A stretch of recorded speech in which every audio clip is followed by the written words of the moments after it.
Well, I know that God has like taken me like to like a different area in my life, you know, to a new season. Okay, because this used to be me. It's like, you know, He has me in a place now of like discipline. Because usually, like, if I see something, I always have something to say, you know. And so, or my tongue used to be so slick, like, you know, I would try to say it like in a nice way, and they'd be like, oh, you just being smart. I'm like, no, I'm just, you know, trying to tell you, don't do that. Or I'm being nice by what I say, you know, because I don't want to be nasty, because, you know, God hear me. Because on my job, it's like, Lord, have mercy.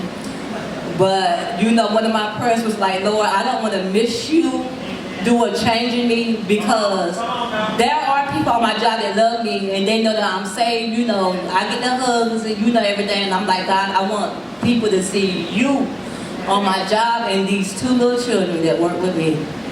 I pray, like, you know, Lord, let them see you. So, like I said, I know that God, like, you know, is in me a discipline, because I usually fuss at them every day. And I'd be like, well, you don't want to work with me, go tell them, put you with somebody else, you know. We work over here, I like stuff in order and all this and that. And I also had to learn that everything cannot be perfect, because I'm like, you know, Lord, help me with the perfectionist, you know. So I'm learning everything cannot be perfect. So, like, sometimes, like the little boy I work with, he'll do things now, like, trying to get a reaction out of me. I just smile at him, and I just, you know, turn around and act like I don't see him now. Because, Rose, discipline your tongue. Everything is not a reaction or a response, you know. So I know that God has me in that place of discipline, keeping my mouth, and, you know, encouraging them. Y'all pray before you come to work every day. When you get here, ask God to bless the work of your hands. Everything, like, even with my marriage, it used to be like, you know.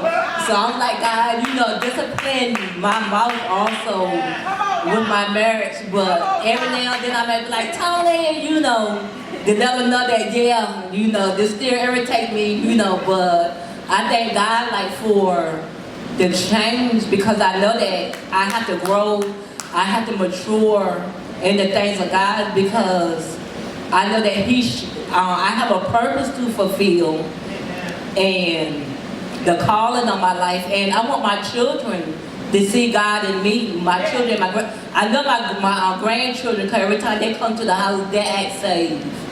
They you know, they live that saved life. But when they go home, you know, it's different. So I know that God is going to, you know, draw our children back to Him. And I just want to say this one thing. You know, I asked all of you to pray for my daughter, like, concerning the lump.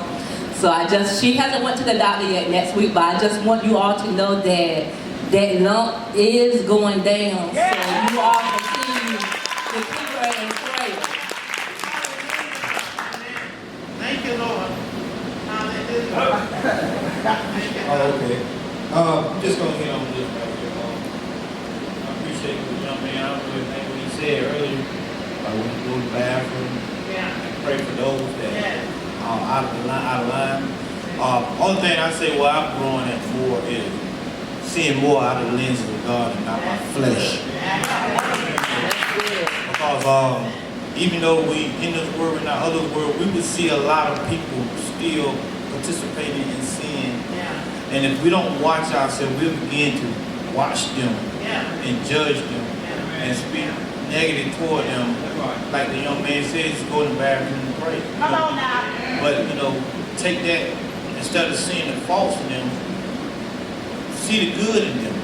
And then see, can you get a way that you can minister to them and talk to them and tell them that, you know, I'm not trying to step on your toes, but let me tell you about God. Let me tell you about Christ. Let me tell you how you can see things in a different perspective than the way you see it. I'm not putting you down. Like, I talk to a lot of guys that, you know, still drink.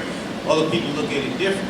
You know, I don't do it. You know, I thank God He delivered me from it. But I don't knock anybody for what they do. That's a battle they have to have in a conversation they have to have with the Lord. Because I realize in life, until you see something as being your enemy, it'll always be attached to you.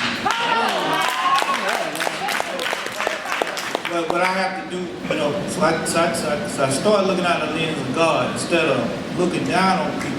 I try to go to them and minister to them and tell them there's a way out. You know, that's all I got. Just seeing out the lenses of God and not my flesh so much.